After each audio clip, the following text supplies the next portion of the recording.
Perdana Menteri yakin capai imuniti kelompok sebelum akhir tahun ini.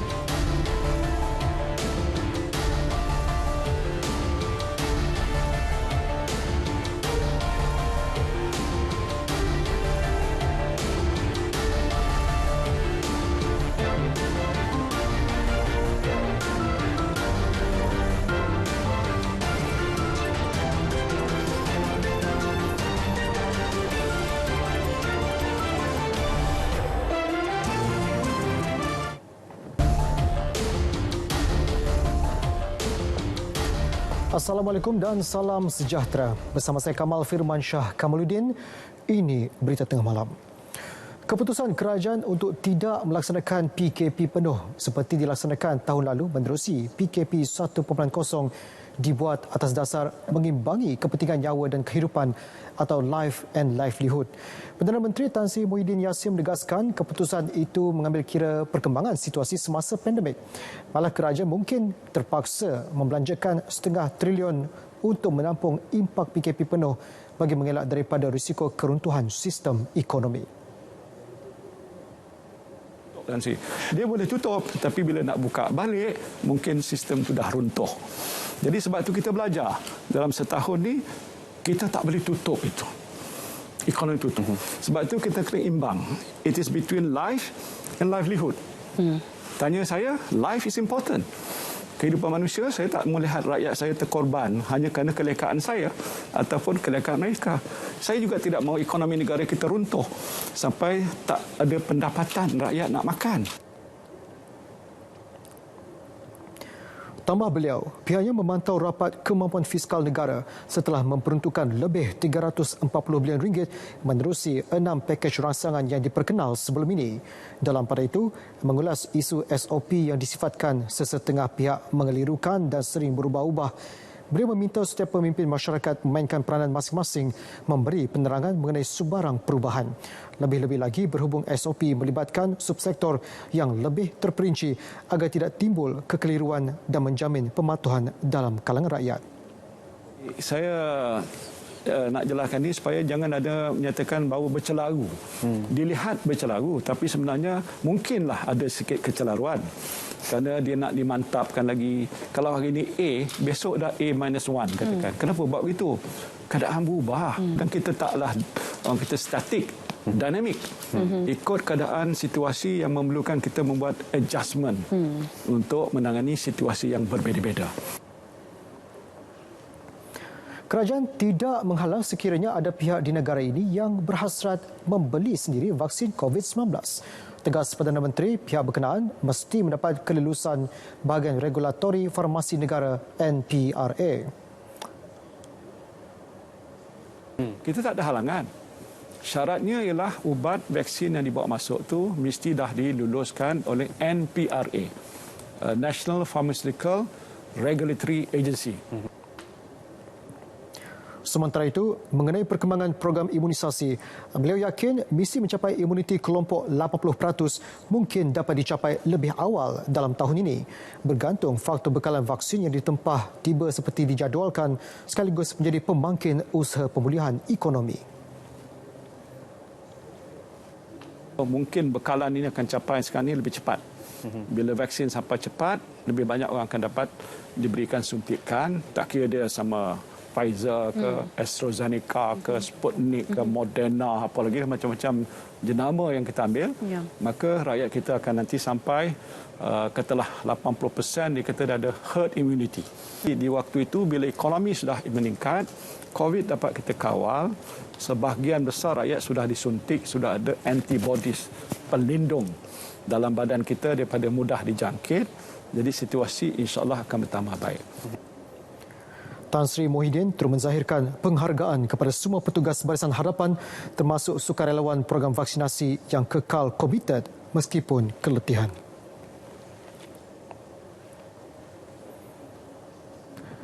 Mengenai isu pilih kasih atau double standard penguatkuasaan undang-undang dalam mengekang COVID-19, jelas Perdana Menteri, sesiapa pun tidak terlepas daripada berdepan tindakan undang-undang sekiranya didapati melanggar SOP. Justru beliau menegaskan persepsi yang wujud mungkin disebabkan kadar denda dan jenis hukuman yang berbeza-beza.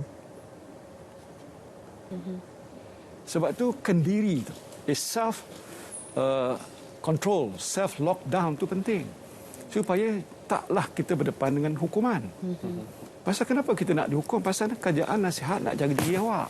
Kenapa awak tak nak ikut? Susah ni mengekang saya ada freedom. Human right apa semua sekali. Human right kalau dah mati tak ada kira human right dah. Tan Sri Muhyiddin berkata demikian sewaktu bersiaran dalam temu bual eksklusif Bicara Khas di Angkasa Puri. 6,976 kes baru COVID-19 hari ini menyaksikan Malaysia merekodkan kes harian tertinggi sejak pandemik itu melanda negara lebih setahun lalu. Sebelum ini, kes baru tertinggi pernah direkodkan pada Khamis lepas dengan 6,806 kes. Negara turut merekodkan 49 kes kematian. Jumlah kluster baru harian mencatatkan bilangan sebanyak 24 kluster. 9 daripadanya merupakan kluster tempat kerja dan 8 kluster komuniti. 6 lagi adalah kluster keagamaan dan 1 kluster kumpulan berisiko tinggi dikenal pasti. Ini menjadikan jumlah kluster aktif sebanyak 556 kluster. Berikut statistik harian COVID-19 dalam negara diikuti jumlah kes mengikut negeri.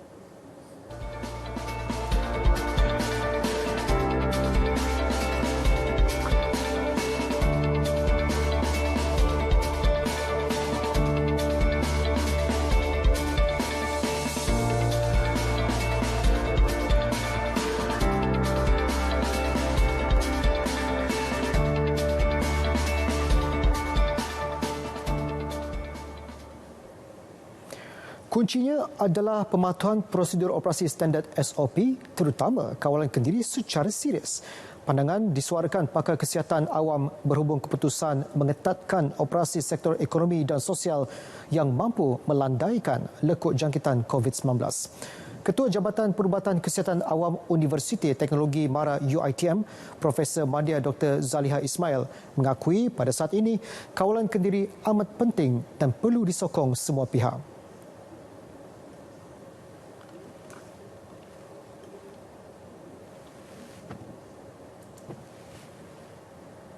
Setiap anggota masyarakat ni mengamalkan self lockdown atau lockdown kendiri, di mana kita tidak menipu diri kita sendiri, ya, kita mematuhi segala peraturan yang ditetapkan oleh kerajaan, SOP yang telah ditetapkan oleh kerajaan, kita ikuti dengan sepenuhnya. Manakala Ketua Jabatan Perubatan Kemasyarakatan dan Pencegahan Universiti Malaya UM, Profesor Dr. Victor Ho menaruh keyakinan keputusan berkenaan berupaya memberi kesan positif untuk mengurangkan jangkitan.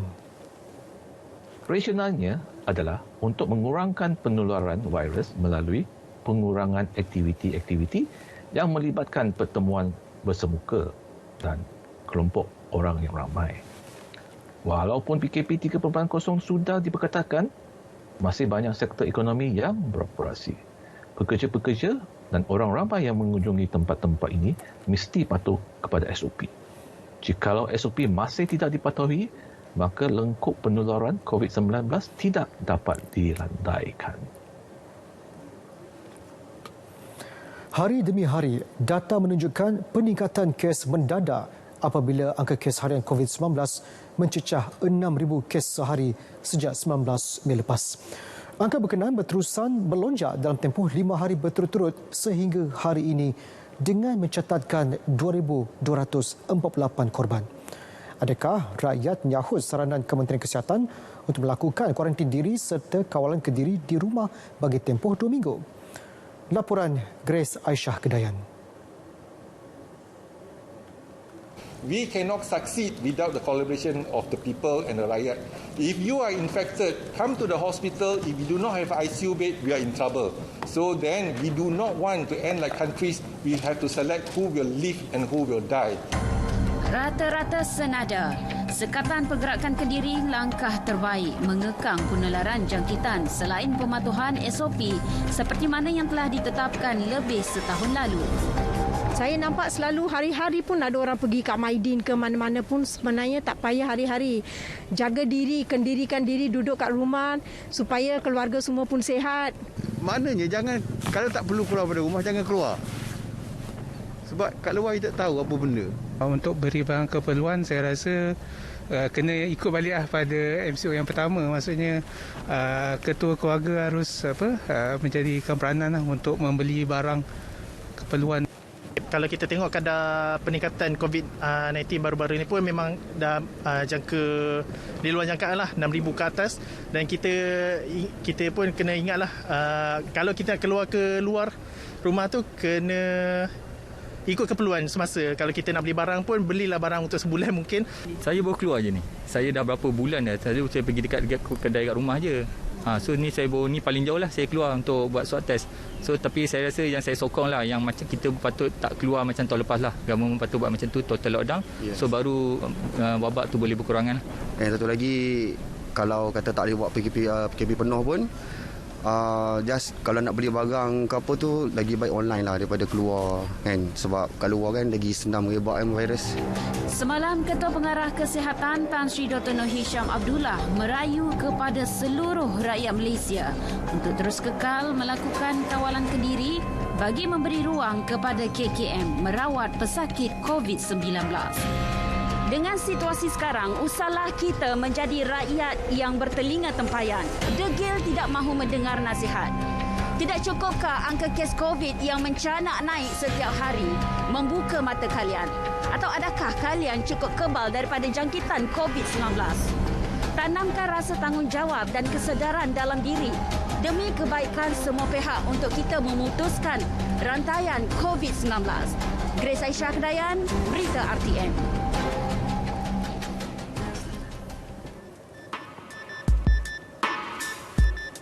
Pengurusan kontak rapat di rumah.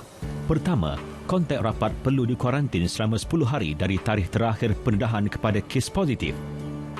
Kedua, kontak rapat hendaklah melakukan pemantauan kesihatan kendiri dalam tempoh tersebut.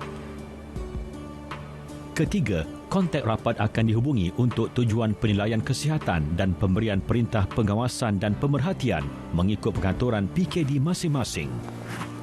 Keempat, kontak rapat yang bergejala akan diberi keutamaan untuk ujian pengesanan COVID-19.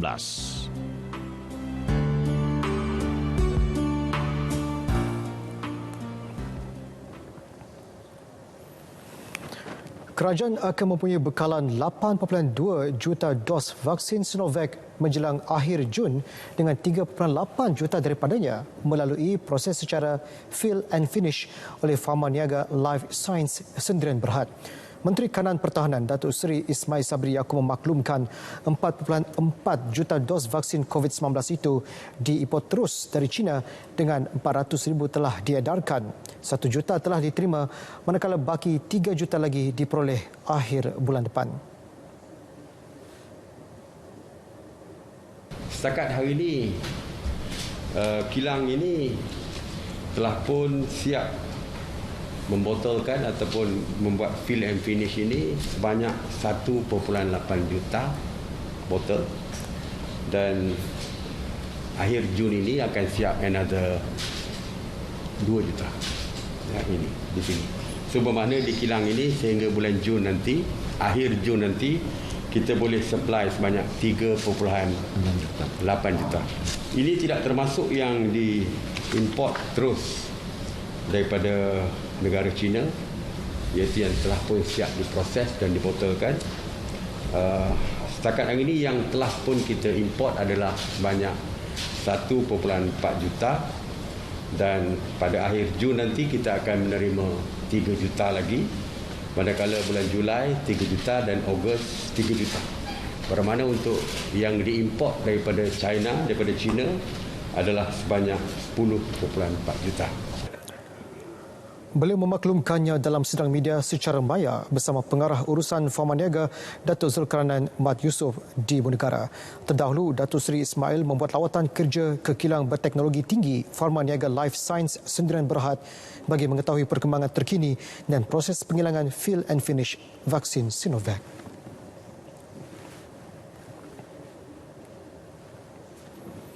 Masyarakat disaran membantu berkongsi maklumat sahih mengenai program vaksinasi, khususnya kepada golongan rentan termasuk warga emas dan golongan berisiko tinggi.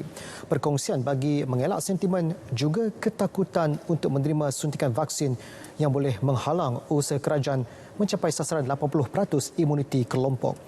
Exco Perancangan Strategik Kempen Vaksinasi Medical Mythbuster, Dr. Amirul Amzar mengakui kajian klinikal membuktikan vaksin mampu meningkatkan daya tahan tubuh melawan penyakit.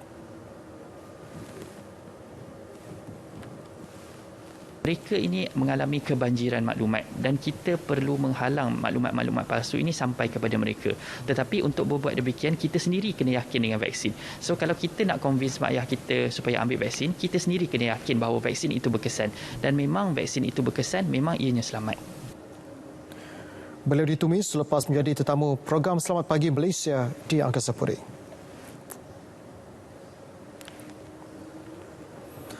Mulai 12 hari tadi hingga 26 Mei ini, fasa kedua tempahan pengambilan vaksin AstraZeneca secara sukarela dibuka khusus untuk warga emas.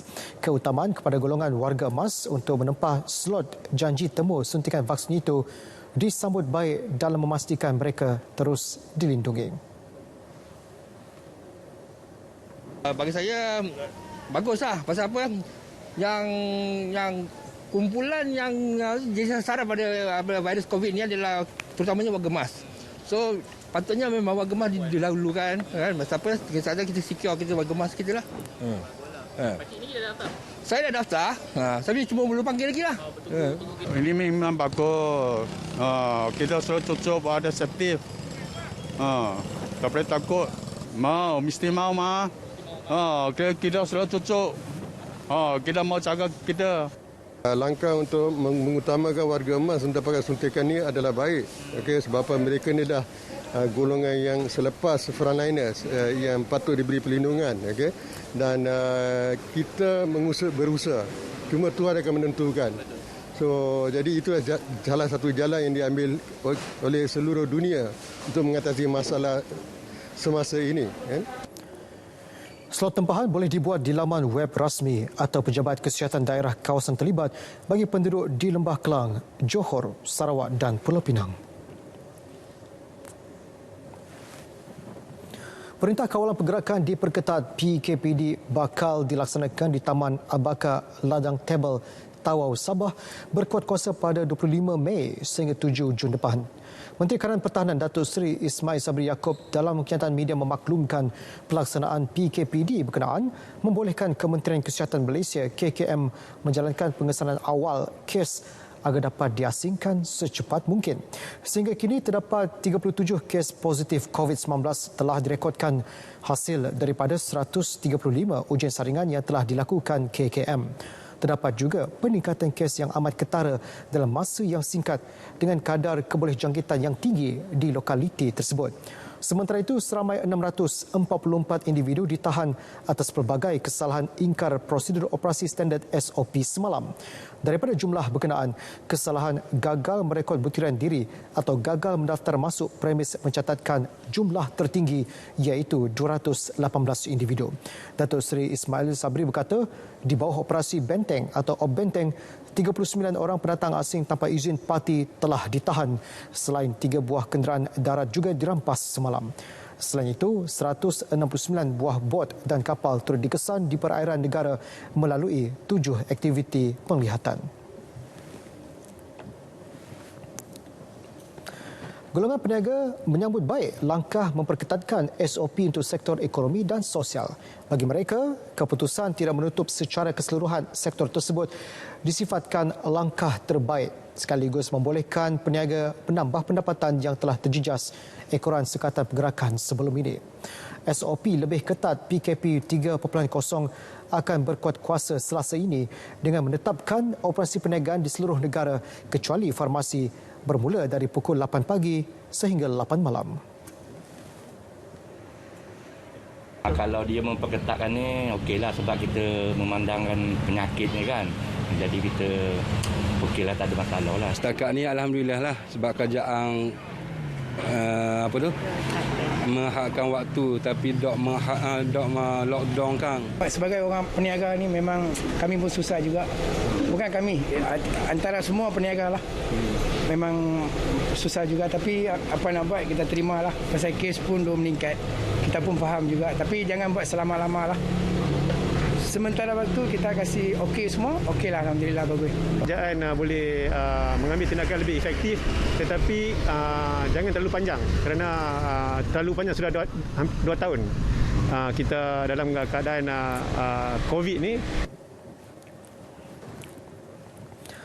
Kementerian Kesihatan KKM bakal mengkaji keperluan pembinaan unit rawatan rapi medan Phil ICU di Kelantan dan Negeri Sembilan. Ketua Pengarah Kesihatan Tan Sri Dr. Nur Hisham Abdullah ketika menyatakan komitmen itu memberitahu pihaknya menerima permohonan berhubung perkara tersebut di negeri-negeri berkenaan berikutan peningkatan penerimaan pesakit kritikal COVID-19. Ada banyak permohonan. Jadi sekarang ni kita dah ada 4, iaitu di Kapit pun ada, di sini yang Hospital Keluar Batas, dan ada permintaan di Negeri Sembilan dan ada beberapa negeri, Kelantan dan sebagainya. Jadi kita akan melihat keperluan sebelum kita menambah. Jelas beliau, KKM akan meneliti terlebih dahulu keperluan Phil ICU di hospital-hospital yang membuat permohonan. Tegas Nur Hisham, penambahan jumlah katil dan ICU bukan penyelesaian negara dalam menangani jangkitan COVID-19. Namun, kawalan kendiri serta pematuhan SOP menjadi keutamaan dalam mengelakkan penularan wabak COVID-19. Manakala Phil ICU yang dibina di Hospital Kepala Batas HKB akan mula beroperasi sepenuhnya bermula Selasa ini. Untuk itu, ujian dry run akan dijalankan pada esok sebelum menerima kemasukan pesakit COVID-19 bagi memastikan tiada sebarang masalah teknikal berlaku. Ketua Staf Markas Angkatan Tentera, Lieutenant General Datuk Muhammad Zakaria Yadi berkata, kerja pembinaan Phil ICU HKB tersebut telah bermula 18 Mei lalu. Menurut beliau, Phil ICU HKB tersebut menggunakan sistem hybrid, iaitu kombinasi modul, kontena dan kemah utilit yang dilengkapi peralatan perubatan yang diperlukan. Phil ICU itu mampu menampung 24 pesakit kritikal COVID-19 pada satu masa. Difahamkan seramai 534 anggota Angkatan Tentera Malaysia serta 29 orang awam ditugaskan bagi menjayakan Phil ICU tersebut. Beliau berkata demikian ketika mengadakan lawatan bagi melihat persiapan Phil ICU HKB pagi tadi. Untuk tengok kubur dia yang dah dikambus, itu yang sangat kesan. Sedih juga kerana ada beberapa daripada pegawai sukarelawan Bulasan Merah ini telah dijangkiti COVID semasa mereka menjalankan tugas.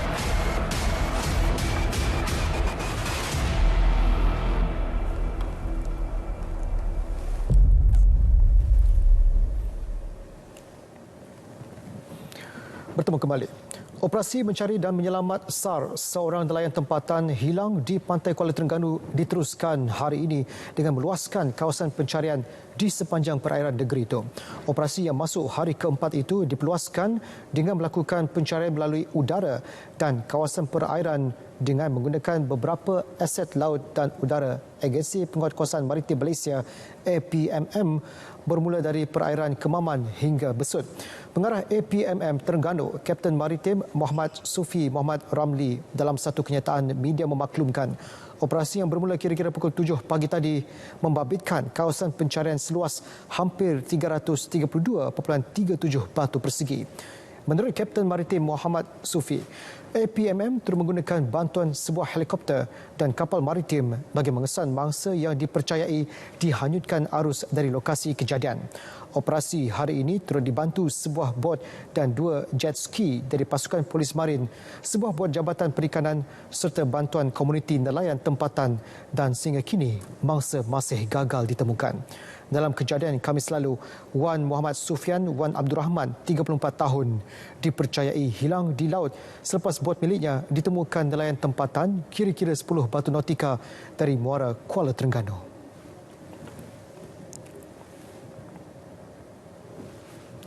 Lelaki berusia 21 tahun yang ditemui lemas di kampung Mantau Beaufort pada Sabtu tengah hari tadi kini menjalani proses saringan COVID-19 sebelum diserahkan kembali kepada ahli keluarga.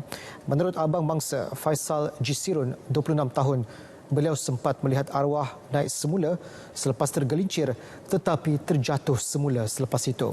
Faisal berkata dia cuba membantu arwah namun gagal kerana tidak tahu berenang dan nyaris lemas. Ketika ditemui media, Faisal memberitahu arwah ada menunjukkan tanda-tanda sebelum pergi apabila banyak menghabiskan masa bersama adik bongsunya.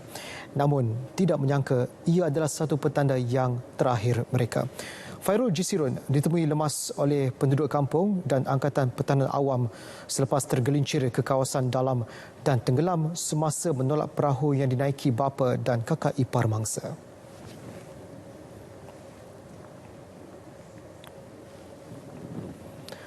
Bekas pengarah Agensi Penguatkuasaan Maritim Malaysia Zon Maritim Tanjung Sedili Johor diharapkan ke Mahkamah Session atas pertuduhan menerima suapan berjumlah RM10,000 tahun lepas. Muhammad Zulfadli Nayan, 40 tahun, bagaimanapun mengaku tidak bersalah selepas pertuduhan dibacakan di hadapan Hakim Datuk Ahmad Kamal Arifin Ismail. Tertuduh yang kini bertugas sebagai Ketua Penolong Pengarah Kanan Cawangan Hubungan dan Koordinasi Antarabangsa di Ibu Pejabat Maritim Malaysia didakwa menerima suapan wang tunai daripada Wan Muhammad Fauzi Wan Kamarudin di sebuah restoran pada 2 Oktober 2020 pukul 10 malam.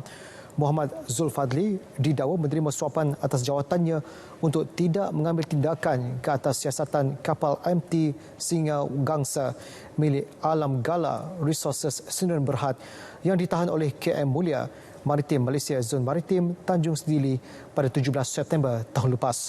Tertuduh didakwa melakukan kesalahan di bawah Seksyen 165 Kanun Keseksaan yang membawa hukuman penjara sehingga 2 tahun atau denda atau kedua-duanya jika sabit kesalahan. Mahkamah membenarkan tertuduh yang diwakili Peguam Fazali Ali dijamin RM7,000 dengan seorang penjamin dan menetapkan 29 Jun depan untuk sebutan semula kes.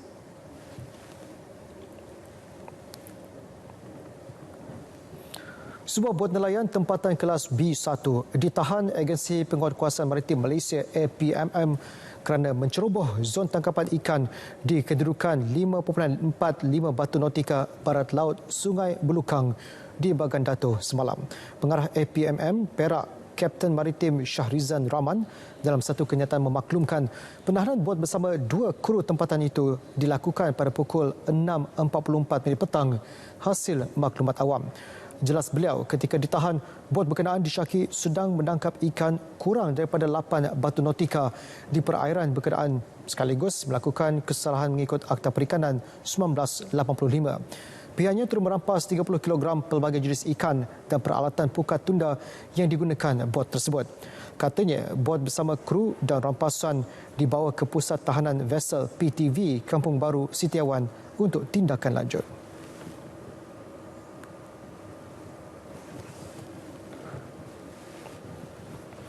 Berita tengah malam berakhir di sini. Patuhi SOP untuk putuskan rantaian jangkitan COVID-19 dan teruskan berdoa untuk keselamatan rakyat Palestin. Saya Kamal Firmansyah Kamaluddin. Dengan itu, Assalamualaikum dan selamat beristirahat.